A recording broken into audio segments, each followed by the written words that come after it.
Hermanos, muy buenas tardes. Señor los bendiga. Vamos a comenzar, como siempre, vamos a orar al Señor. Como siempre, vamos a tratar de depender de Él. Y como siempre, vamos a esperar que el Señor pueda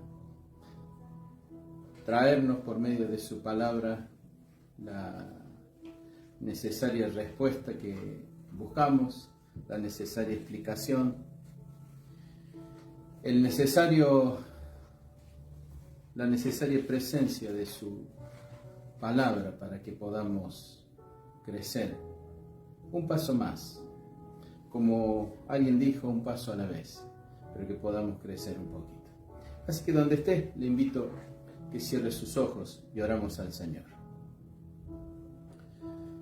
Bendito Dios, en este día, en esta hora, queremos darte muchas gracias, queremos encomendarnos en tus manos, queremos, Señor, quitar del medio todo obstáculo, todo aquello que signifique posibilidad de separación o de distanciamiento de la comunión con vos, de la comunión con los hermanos, de la comunión con los demás. En esta hora, Señor,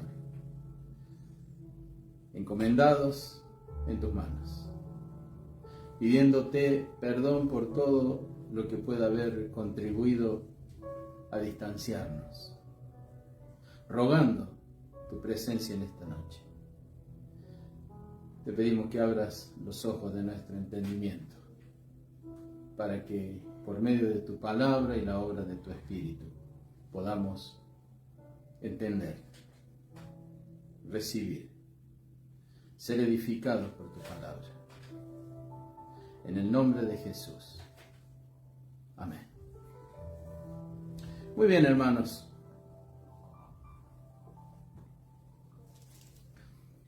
Estamos considerando no el libro de los Hechos en el sentido de estrictamente episodio por episodio, sino como a grandes pinceladas, como una pintura hecha a grandes pinceladas de aquellos aspectos que se destacan un poquito por sobre los demás, aun cuando todos tienen importancia, porque de no ser así, el Espíritu de Dios no hubiese inspirado a Lucas para dejarlos registrados.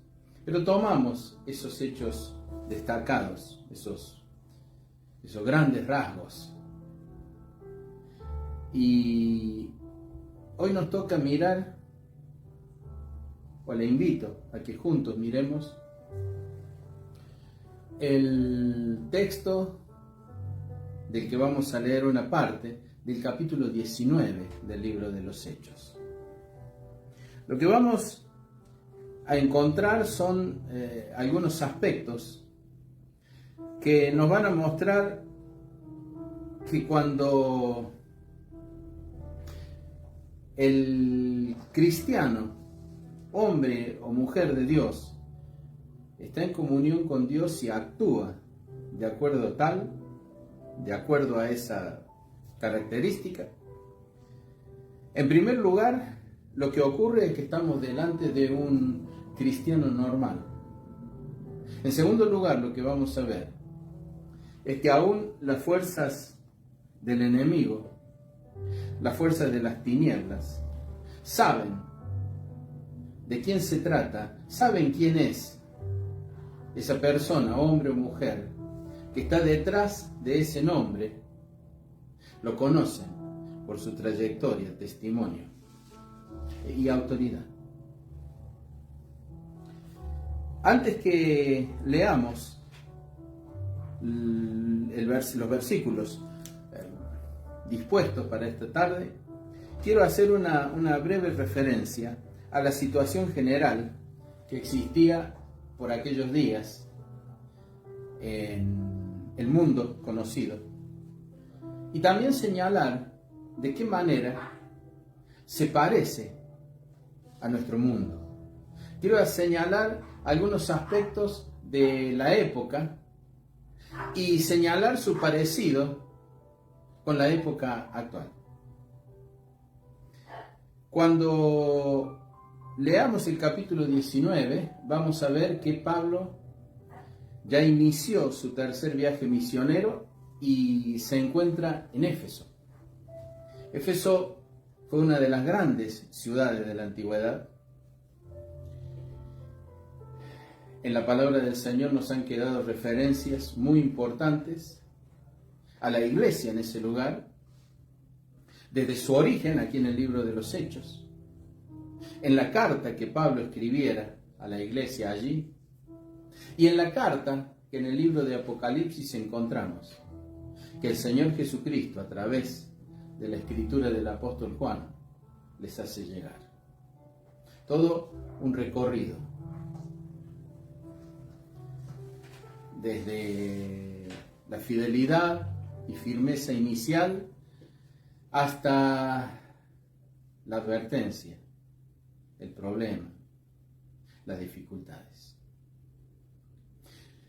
Antes que Pablo llegue a Éfeso, el mundo de su época estaba dominado, en realidad no sería la palabra dominado, pero el mundo de la época de Pablo estaba bajo la influencia, estaba sujeto a la tendencia que marcaban las grandes ciudades, las grandes urbes. Es por eso que esas grandes urbes a las que hago referencia, Corinto, Atenas, Filipos, Tesalónica, Éfeso, esas grandes urbes con sus características nos permiten entender las características generales de la época. La ciudad anterior y en la que Pablo invirtió un tiempo prolongado, 1 año y medio, Corinto, Corinto, una de las ciudades visitadas, se caracterizó por una oposición tranquila al Evangelio. Pero cuando de allí pasa a Tesalónica, las cosas comienzan a cambiar. Esa ciudad, además de la presencia religiosa judía a través de la sinagoga en la ciudad, muestra que había grupos de hombres que estaban en alquiler para lo que hiciera falta. A veces se habla en Argentina de los barra bravas que tanto pueden acompañar al equipo de que son seguidores en una cancha, como pueden funcionar como mano de obra violenta para otras cosas. Lo dicen los políticos, lo dicen los funcionarios, lo dicen algunos hechos judiciales. Esto había en Tesalónica, y hombres de esta clase fueron utilizados por los judíos celosos, molestos por el mensaje de Pablo, para actuar en contra de la iglesia naciente. Desde allí, Pablo se dirige a Filipos. En Filipos hay otro panorama, también hostil, también opositor. En Filipos hay ocultismo, hay adivinación.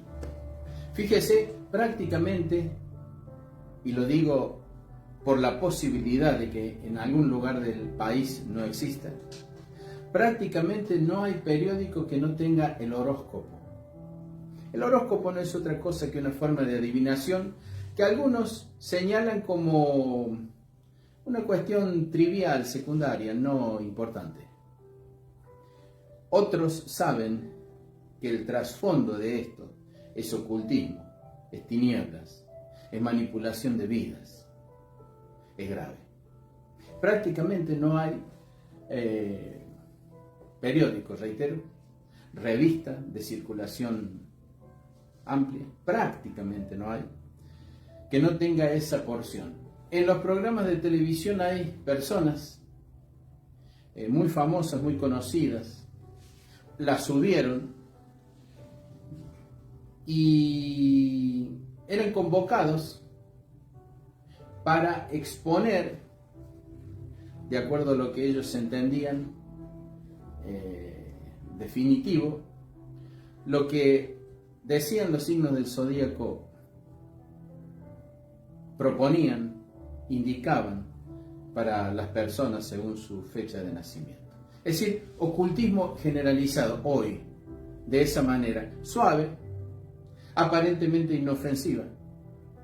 En los días de Pablo, en Filipos, el ocultismo era esto, amplio, era la adivinación como gran negocio. Y el ocultismo también es esto, un gran negocio. A veces se presenta en forma de religión, a veces se presenta en forma de filosofía. En definitiva es un gran negocio. Filipos presentaba esta característica. En Atenas, el lugar siguiente al que Pablo asiste, visita, había un gran desarrollo del pensamiento, filósofos, escuelas de filosofía, líneas de pensamiento. Mezclado ese desarrollo intelectual con una enorme idolatría. Lo que conjugado, desarrollo intelectual, desarrollo del pensamiento, filosofía, sumado a la idolatría general, daba como resultado una incredulidad muy grande. Esto era Atenas. Y Pablo llega a Éfeso, es decir, después de su segundo viaje misionero, lo culmina pasando por Éfeso. Desde allí su plan es dirigirse a Jerusalén, pasa por Cesarea y finalmente regresa a su lugar de origen, a su base, la iglesia de Antioquía. Y poco después sale nuevamente. Quiere recorrer ciudades, quiere llevar la verdad, quiere afirmar a los que han creído. Y así es como llega a la ciudad de Éfeso. Éfeso se caracterizaba por idolatría, ocultismo generalizado. La idolatría era un enorme negocio, lo fue en el pasado y lo es en el presente. Inmoralidad sexual, prostitución sagrada, porque tenían el templo de Diana, y por las tardes cientos, a veces miles, de prostitutas sagradas, sacerdotisas, descendían a la ciudad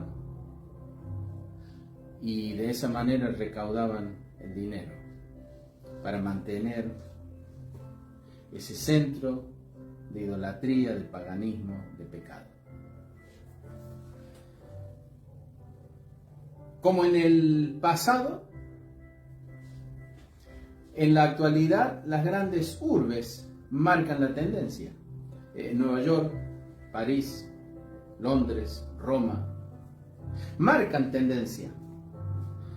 Fíjese que entre las grandes ciudades que marcan tendencia, prácticamente no hay ninguna de Oceanía, ni de África.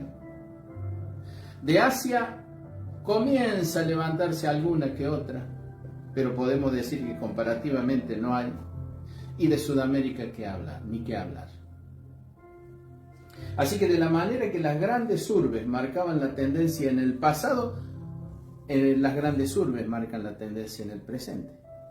Si en el pasado las grandes tendencias tenían que ver con inmoralidad sexual, incredulidad, desarrollo del pensamiento filosófico, ocultismo en las diversas formas, violencia.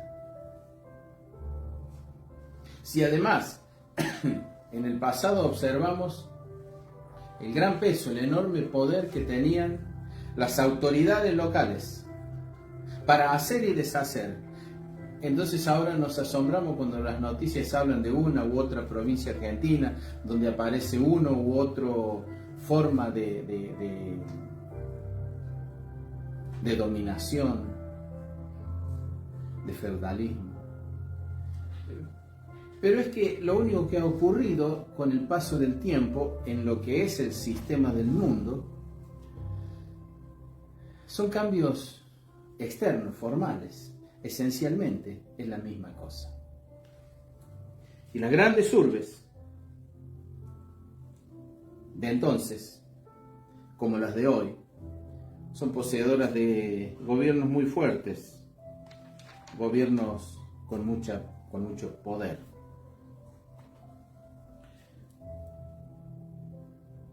En nuestros días, lo que estamos viendo es que están potenciándose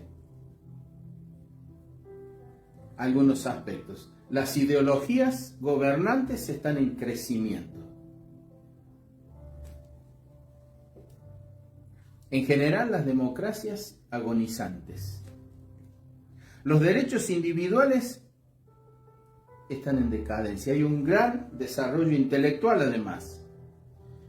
Hay mucha idolatría, paganismo, regreso a las religiones y filosofías antiguas, de gente que insatisfecha, o tal vez desorientada, o tal vez decepcionada, busca lo que llama espiritualidad.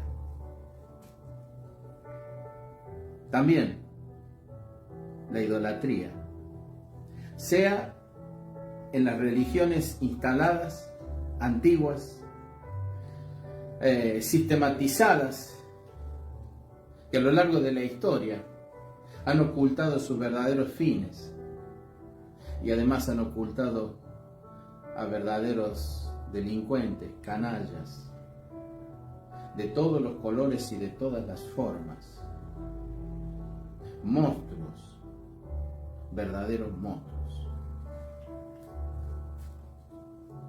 Pero también está la idolatría de las creencias populares, y en Argentina tenemos muchas.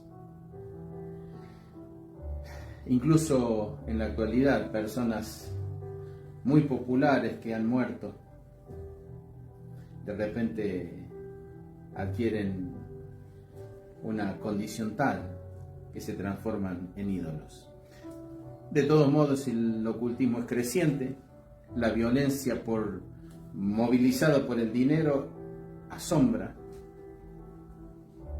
La oposición a la fe cristiana se ve manifiesta de todas maneras. Leyes permisivas, leyes opuestas a la voluntad y a la palabra de Dios. El uso del nombre de Jesús en todo lo que tiene que ver con el mundo oculto está presente. Supuestamente para romper maldiciones o trabajos hechos en contra de personas. Pero vamos a ver que lo que hoy tenemos no es distinto a lo que había entonces. Lo que ha cambiado son las formas externas y la cantidad de la población. Así que ahora sí, le invito, me acompañe a leer el capítulo 19 del libro de los Hechos. Desde el versículo 11 vamos a leer, y vamos a leer desde el versículo 11 porque cuando Pablo llega a Éfeso, lo primero que hace es encontrar a un grupo de creyentes, pero que tenían incompleta la enseñanza. Conocían hasta el bautismo de Juan. Así que Pablo les explica más claramente, más profundamente la verdad, la amplía, pone las manos sobre ellos, el Espíritu Santo, como en el día de Pentecostés, desciende sobre ellos, y la iglesia comienza a consolidarse. Luego Pablo va a la sinagoga, lo de siempre, discute, en el sentido que ya hemos explicado que esto significa tratar de hacer entrar a través de las Escrituras el entendimiento de que Jesús era el Cristo anunciado y de que Jesús debía morir y resucitar para cumplir su propósito. Así que finaliza ese periodo, ese desarrollo hasta el versículo 10, donde dice que Pablo permanece 2 años en Éfeso, mucho tiempo, 2 años. Versículo 11, y hacía Dios milagros extraordinarios por mano de Pablo, de tal manera que aún se llevaban a los enfermos los paños o delantales de su cuerpo, y las enfermedades se iban de ellos y los espíritus malos salían. Pero algunos de los judíos, exorcistas ambulantes, intentaron invocar el nombre del Señor Jesús sobre los que tenían espíritus malos, diciendo: os conjuro por Jesús, el que predica Pablo. Había 7 hijos de un tal Esceva, judío, jefe de los sacerdotes, que hacían esto. Pero respondiendo el espíritu malo dijo, preste atención a la respuesta: a Jesús conozco y sé quién es Pablo, pero vosotros, ¿quiénes sois? Y el hombre en quien estaba el espíritu malo saltando sobre ellos y dominándolos, pudo más que ellos, de tal manera que huyeron de aquella casa desnudos y heridos. Y esto fue notorio a todos los que habitaban en Éfeso, así judíos como griegos, y tuvieron temor todos ellos y era magnificado el nombre del Señor Jesús.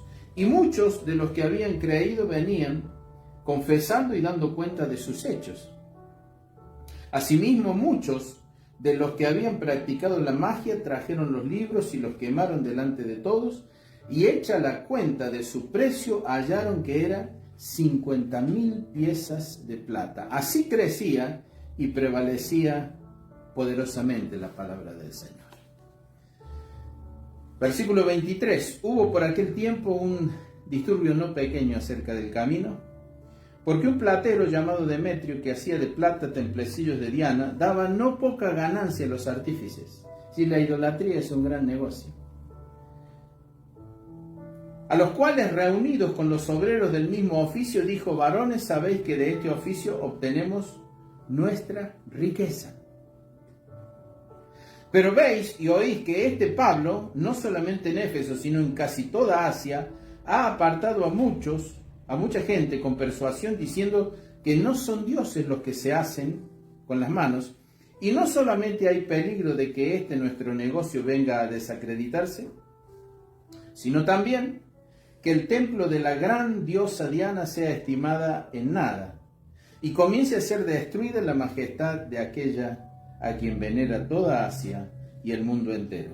Cuando oyeron estas cosas se llenaron de ira y gritaron diciendo: grande es Diana de los Efesios, y la ciudad se llenó de confusión. 2 hechos que describen la condición del corazón de esa sociedad. 2 hechos que muestran, que desnudan el estado en el que se encontraban. Pero también, previo a eso, vemos el estado del corazón, el estado de la vida de un hombre que se había dedicado por entero al servicio al Señor. No tenía familia. No se sabe de esposa, menos de hijos. Es probable que no los tuviera. En realidad es la convicción que tenemos. Además. Y no es que se puso a llenar el tiempo con una fe. Lo que hizo fue entregar la vida al Señor Jesucristo, no solo en términos de su propia salvación, sino en términos de lo que sería su servicio. Y aquí advertimos que hay 2 cosas. Recibir a Cristo como Salvador nos beneficia. Pero aunque no se diga muy frecuentemente, en realidad entregar la vida al Señor para ser salvos implica ponerla en sus manos para su servicio. Estar dispuesto a lo que su voluntad diga. Cuando se describe el interior de la vida de Pablo, dice, hacía Dios milagros extraordinarios por mano de Pablo, de tal manera que aún se llevaban a los enfermos los paños o delantales de su cuerpo, y las enfermedades se iban de ellos y los espíritus malos salían. No dice que había que orar por pañuelos o paños, no dice eso. Dice que esos delantales que él se ponía, era costumbre en la época para cubrirse y evitar que la ropa se ensuciara, eran llevados. Y lo que Dios hacía por medio de eso, no que el poder estaba allí, sino lo que Dios hacía, era que enfermedades y enfermos en realidad eran sanados y dominados por espíritus malignos eran liberados. Pero hay dos hechos que describen la condición de la ciudad, la condición de la sociedad, y que están presentes en nuestros días. El primero de esos grandes rasgos habla de los hijos de un judío de nombre Esceva. Dice jefe de los sacerdotes. Esta es una expresión no fácil de entender porque este hombre vivía en Éfeso. Así que es probable que fuese descendiente de Aarón, pero que ya no estaba en Jerusalén sirviendo en el templo, sino que por alguna razón estaba en la ciudad de Éfeso. Tenía 7 hijos varones. Sin embargo, le quedaba el título. Era un príncipe, era un personaje, un individuo que por su condición, por su cuestión familiar, debiera haber sido jefe de sacerdotes. Es lo que se piensa. Es un poco difícil de definirlo con absoluta veracidad. Lo que sí es cierto es que tenía 7 hijos, y estos 7 hijos habían decidido dedicarse a una tarea que consideraban ventajosa, que consideraban capaz de redituarle ganancias. La Biblia nos dice que eran exorcistas ambulantes, itinerantes. Iban, hacían propaganda seguramente, porque si eran itinerantes andaban de lugar en lugar. Por lo tanto necesitaban, al llegar a un lugar nuevo, entender qué personas tenían ciertos males, usarían sus habilidades, su capacidad psicológica, su habilidad con el discurso. Pero de pronto se encuentran con una situación difícil. Dice la Biblia en el versículo 15 que en una ocasión se encuentran con un hombre dominado por un espíritu maligno y pronuncian la fórmula. Os conjuro en el nombre de Jesús, el que predica Pablo, que salgas de él. Una expresión riesgosa, una expresión difícil de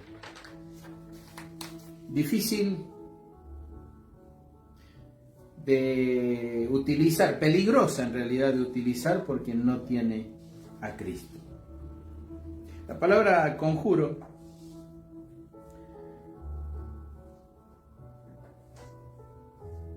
orquizo significa hacer jurar, significa poner bajo obligación. Hay una palabra que utiliza un intensivo, exorquizo, de la cual vienen palabras fáciles de comprender para nosotros en castellano. Lo que estos hombres, lo que estos 7 hijos de este judío, de este tal Esceva, no saben, es que el nombre de Jesús no es un amuleto. Ellos no lo sabían, pero creían que sí. Creían que usando una fórmula discursiva, creían que usando una fórmula caracterizada por la presencia de ciertas palabras era suficiente. Es decir, consideraban que el nombre de Jesús era un amuleto, que el nombre de Jesús era un medio, una herramienta, que les permitía lograr resultados por la sola pronunciación de ese nombre. Ese acto de darle un carácter de esta naturaleza, un carácter supersticioso, carácter de un amuleto, a veces se usa en muchos lugares. Hay casas donde por situaciones internas dejan la Biblia abierta en un versículo. Y la Biblia no tiene necesidad de quedar abierta en un versículo para que en la casa haya paz y tranquilidad. Lo que se necesita es poner la Escritura en función. Eso no nos va a hacer perfectos, pero nos va a mantener alertas, de tal manera que si cruzáramos el límite, tropezáramos, erráramos, pecáramos, la presencia de la palabra de Dios, no en el centro de una mesa o en una mesa de luz, sino en nuestra vida, nos moverá a la acción que ella prevé para cuando tropezamos o pecamos. El nombre de Jesús no puede ser utilizado por los labios de quien no tiene a Jesús en su corazón. Es decir, sin tener a Cristo en su corazón, no puede pronunciarse, ni puede lograrse la autoridad que en el nombre de Jesús hay. Por lo tanto, desde la base, estos 7 jóvenes estaban equivocados. Pero se movían de esa manera. Parece, por lo que se expresa, uno entiende que con cierta naturalidad, algo común, algo habitual. Pero llegan delante de este hombre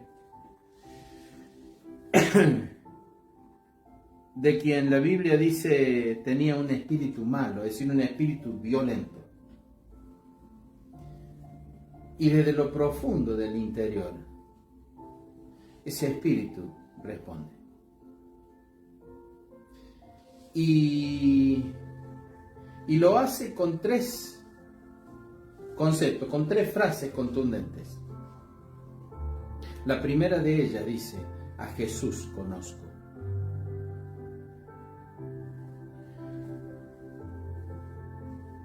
Entonces, ¿sería salvo ese espíritu porque conocía a Jesús? No. Sabía quién era. Sabía quién era. Cuando en nuestros días encontramos gente que se declara atea, uno se pone a pensar, se detiene a pensar. Estos espíritus inmundos conocían a Jesús. A Jesús conozco.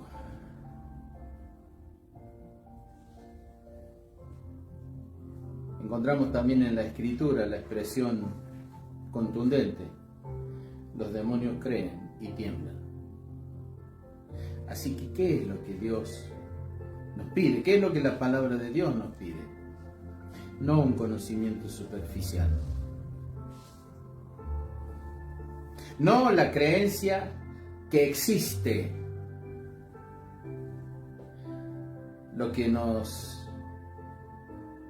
exige para nuestra salvación. El requisito es recibirlo en nuestra vida para que de allí en más Él sea el director de la vida, el guía, el orientador, el que tome las decisiones. Decisiones que en su mayoría ya están tomadas porque están escritas aquí. Y no consisten en la multitud de cosas que algunos dicen que no hay que hacer, sino que consiste en la multitud de cosas que sí hay que hacer y por el hecho de hacerlas. Hay montones, muchísimas, que quedan fuera. Pero responde este espíritu malo de violencia: a Jesús conozco. Pero si se conoce al superior, es indiscutible que se conoce a los soldados. A Jesús conozco y sé quién es Pablo.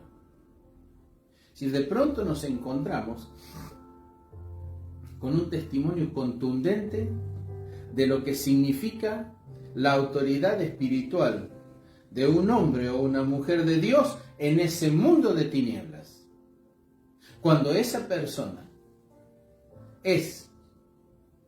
vive y representa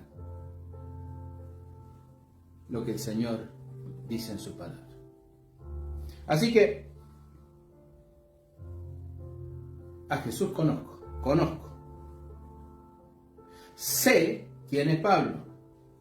Es decir, de hecho, el mundo de las tinieblas lo había sufrido, lo estaba sufriendo. Porque la acción, el quehacer de Pablo en esa tarea de predicar el Evangelio, lo ponía frente a frente con el mundo de las tinieblas, el imperio de las tinieblas. Y en el nombre de Jesús, a quien servía el apóstol Pablo, derrotaba las tinieblas. Y entonces surge una idea que tenemos que reforzar, que tenemos que reiterar. El Señor Jesús no está para que nos sirvamos de Él, está para servirlo a Él. Hoy se habla mucho de que el propósito de Dios es que seamos felices, es que alcancemos nuestros sueños, y las redes sociales están llenas de conceptos aparentemente bonachones que dicen hoy es el día, por ejemplo, hoy es el día en que Dios te va a conceder todo lo que quieras. Di amén.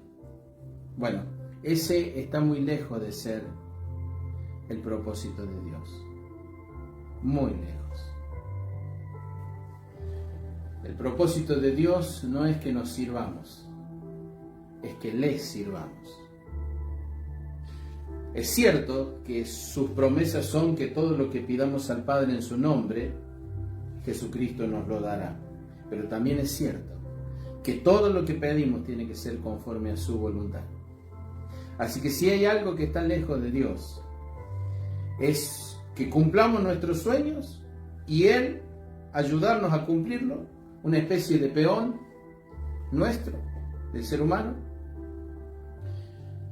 o que haga lo que se nos ocurre o lo que deseamos, simplemente porque en ese momento nos gusta, cuando Dios, que es Dios, mira hacia el futuro y seguramente en muchísimos casos, para no decir en todos, sabe, ve que va a ser perjudicial para nuestra vida. Así que hay muchísimos sueños que no va a respaldar y hay muchísimas peticiones que no va a aprobar ni va a cumplir. Pero cuando, en lugar de pretender servirnos de Dios, como si fuera una especie de góndola de supermercado, cuando en lugar de servirnos de Dios pretendemos o nos disponemos a servirle, entonces las cosas comienzan a cambiar. Entonces comienza la negación de uno mismo y comienza la exaltación de Cristo. A Jesús conozco, sé quién es Pablo, Y luego, con la misma contundencia, una pregunta al final. Pero ustedes, ¿quiénes son? ¿Ustedes quiénes son? Y ante la ausencia de respuesta, este hombre con el espíritu malo saltó sobre 7, los dominó, los golpeó, los lastimó, los hirió, los desnudó y apenas pudieron escapar de sus manos, sin ropas y heridos.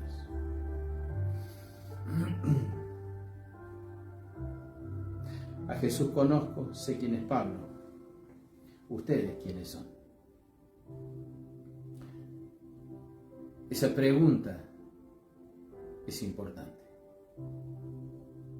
Esa pregunta es determinante. Y no le pudieron responder. Y yo le pregunto a usted, que está escuchando, ¿usted quién es? Vos, muchacho, chica, joven, ¿quién sos?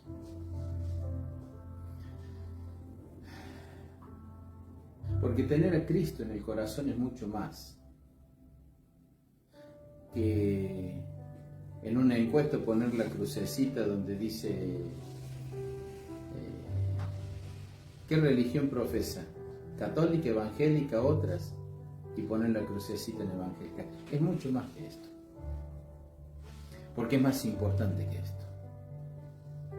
Porque tiene que ver con invertir la vida. E invertir la vida significa ¿qué vamos a hacer con el tiempo que tenemos? ¿Qué vamos a hacer? Muchachos, chicas, ¿qué van a hacer con el tiempo que tienen? ¿Lo van a pasar trabajando para edificar un futuro? Esto va a ser quemado y va a desaparecer sin dejar rastro. La riqueza, la fama, la belleza, la moda, el buen vivir, va a desaparecer todo. Cielos y tierras pasarán con gran estruendo y todo lo que conocemos será quemado. ¿Qué están haciendo con el tiempo? Que además ni siquiera sabemos cuánto es. Suponemos que siendo jóvenes el tiempo puede mirarse hacia adelante en 30, 40, 50 años, pero en realidad no lo sabemos. A Jesús conozco, sé quién es Pablo, testimonio de las tinieblas, pero ¿a ustedes quiénes son? Cuando ocurre esto, el versículo 17 dice: esto fue notorio a todos los que habitaban en Éfeso, así judíos como griegos. Todos tuvieron gran temor y era magnificado el nombre del Señor Jesús. Porque habían visto lo ocurrido y se habían anoticiado de lo ocurrido. Este hombre, en quien estaba el espíritu malo, los dominó. Esto era indicativo de que el respaldo que ellos tenían era nulo, era vacío, era hueco. Cuando el Espíritu Santo está en nosotros, esos poderes espirituales pueden confrontarnos, pero no pueden dominarnos. No pueden dominarnos. Esto fue notorio. ¿Qué ocurre? Que muchos de los que habían creído venían confesando y dando cuenta de sus hechos, y muchos de los que habían practicado la magia, muchos de los que en la ciudad de Éfeso habían practicado la magia, trajeron los libros de magia, los quemaron delante de todos, y cuando se hizo la cuenta resultó que eran 50.000 piezas de plata, una cifra extraordinaria. Si hoy simplemente, no tomando en cuenta la evolución del dinero, porque entonces la cifra se duplica o más, si solo miráramos el peso de plata, no el peso que la plata el precio que la plata como dinero tenía. Si solo miráramos el precio de la plata hoy, esas 50.000 piezas de plata equivaldrían a unos $380.000. Si, como hizo un economista, tratara de acercarse a una evolución del salario, esas 50.000 piezas de plata equivaldrían a más de $680.000. ¿Dinero invertido en qué? En libros de magia. Cada una de estas personas que poseía libros de magia había recibido a Cristo, se había convertido a Cristo, y a partir de ahí su vida había cambiado. Seguramente hubieron luchas, seguramente experimentaron contragolpes, pero se deshicieron de todo lo que los ataba al pasado, de todo lo que significara un ancla en el mundo de las tinieblas. Rompieron con todo. No pusieron en venta los libros para recuperar algo del dinero invertido. Quemaron los libros, confiando en que el Señor era poderoso, no solo para librarnos, sino para sustentarnos. Se deshicieron de todo. Y al decir libros de magia, en sus casas habría muchas más cosas que libros de magia. Habría ídolos, habría trabajos de superstición.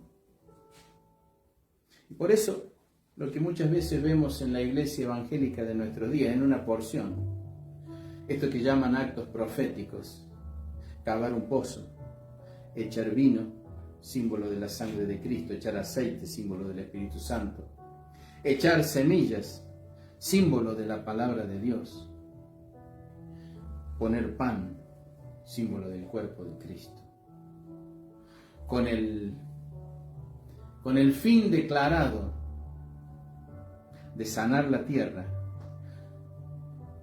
o de anunciar que ese territorio va a ser entregado o es entregado al Señor. Es peligrosísimo porque es un acto mágico, es un acto diabólico,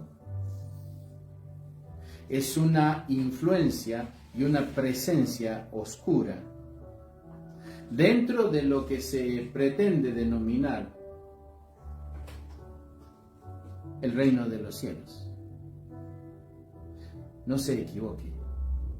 De la misma manera, la confesión positiva: yo declaro, yo decreto, yo digo, yo cancelo, esto es demoníaco, esto es de las tinieblas. Lo más que podemos hacer es pronunciarnos en el nombre de Jesús. En el nombre de Jesús digo lo que tengo certeza que Jesús dijo, no lo que a mí se me ocurre. Con un mínimo de unos $380.000 y un máximo tal vez de 680 o 700.000, esos libros fueron quemados.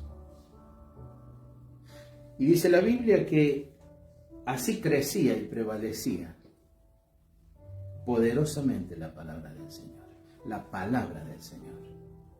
No un sistema, no una búsqueda del poder humano, no una búsqueda de ser parte del gobierno, parte de los congresos provinciales o nacionales, parte de las municipalidades, en las distintas ciudades del país. No es esto lo que hace prevalecer la palabra del Señor.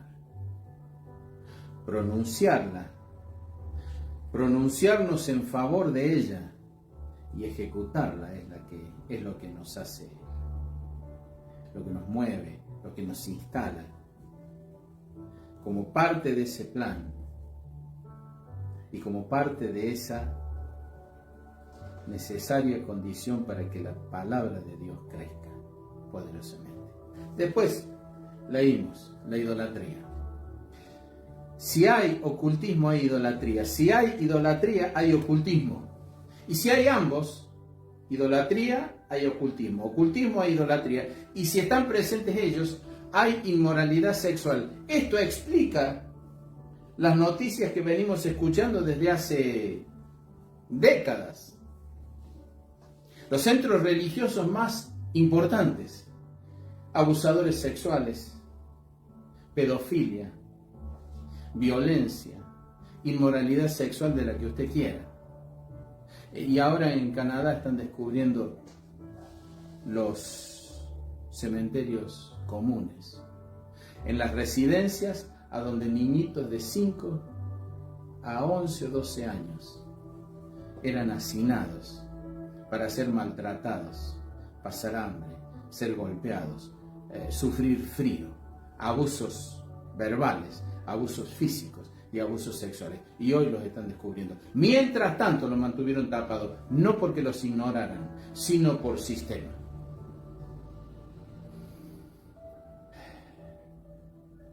Si hay idolatría, hay ocultismo.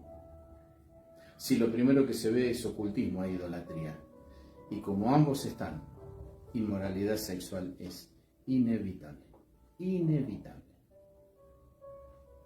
Pero además, es una gran fuente de negocio. Sucede en Éfeso. Este Pablo, de quien el mundo de las tinieblas sabía, sé quién es Pablo, de repente en el mundo natural también se sabe. Un jefe de los plateros, un destacado, un conocido, hace una reunión y dice: miren lo que está pasando con este Pablo. No solamente en Éfeso, sino en casi toda Asia, ha apartado a mucha gente, su clientela, sus esclavos, sus dominados. A mucha gente ha apartado con persuasión, diciendo que no son dioses los que se hacen con las manos. Cierto. Una hermana hace 30 años, más o menos, se convirtió a Cristo muy cerca de casa. Se convirtió esta hermana, una mujer joven por entonces, 30 y algo de años. Recibió al Señor su mamá y recibió al Señor su abuela, de casi 90 años por entonces. La mamá de esta joven mujer por entonces se había jubilado y su tarea había sido, su trabajo había sido en una fábrica en la que se producían estatuas de yeso, por causa de lo cual en su casa, cuando entramos, cuando predicamos y cuando recibió a Cristo, en su casa había de todo lo que pueda usted imaginar.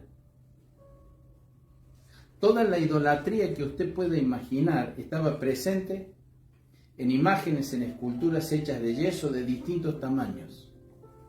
Cuando esa gente, esas 3 mujeres, recibieron a Cristo como Salvador, lo que preguntaron es: ¿qué hacemos con todo esto? Y la respuesta mía fue: hay que romperlo y tirarlo. Varios hermanos de la iglesia les acompañaron en esta tarea, martillo mediante. Embolsaron trozos de yesos en 15 o 16 bolsas de consorcio que fueron sacando para que el servicio de recolección de residuos se llevara. Luego empezaron con los más finos, lo más escondido, lo más sutil. Es decir, sin quemar los libros de magia. No se puede servir al Señor por completo. Sin romper con la idolatría y los ídolos, no se puede. Pero cuando esto ocurre, entonces, Cristo es Señor. No necesitamos la iglesia del Señor, la obra de Dios, el plan de Dios. No necesita que nuestros sueños sean cumplidos. Necesita que Cristo sea Señor. Y para que Cristo sea Señor en la vida de alguien, es necesario recortar todo lo que tiene que ver con idolatría.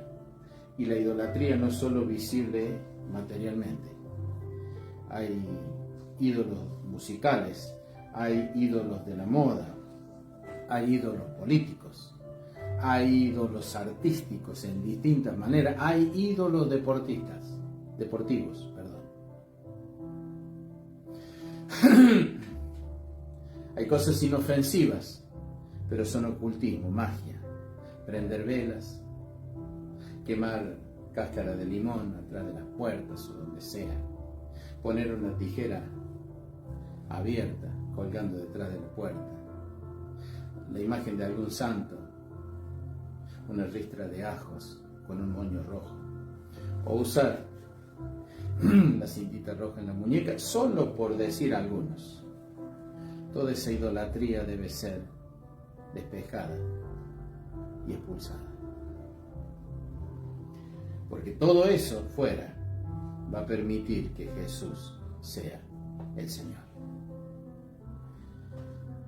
Quiero dejarle pensando. Me gusta hacer esto. ¿Qué piensa? Una de las preguntas sería, si conoce a Jesús, ¿es Él el Señor? La segunda pregunta es, ¿conoce verdadero siervo de Dios o usted ha sido engañada por esta multitud de falsos profetas internacionales, la mayoría de ellos latinoamericanos, sudamericanos, que viajan por aquí y por allá muchas veces en aviones privados y sus cuentas ascienden a no menos de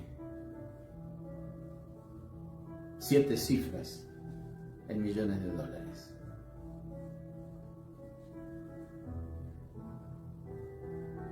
Porque si conoce, entonces a usted lo conoce. Por su fidelidad, Pablo fue conocido, por su servicio fue conocido, por su integridad fue conocida, por su rectitud fue conocido, por su condición de inquebrantable fue conocido. Y Pablo no era un superhombre, era un hombre, carne y hueso como usted y yo. Que el Señor lo bendiga. Que el Señor nos bendiga, nos dé luz para entender la importancia de una decisión definitiva que haga que Jesús sea el Señor. Cierre sus ojos, le pido por favor donde está. Bendito Dios y Padre, en el nombre de Jesús queremos darte gracias, bendecirte y pedirte luz para poder trabajar con este propósito. Que Jesús sea el Señor.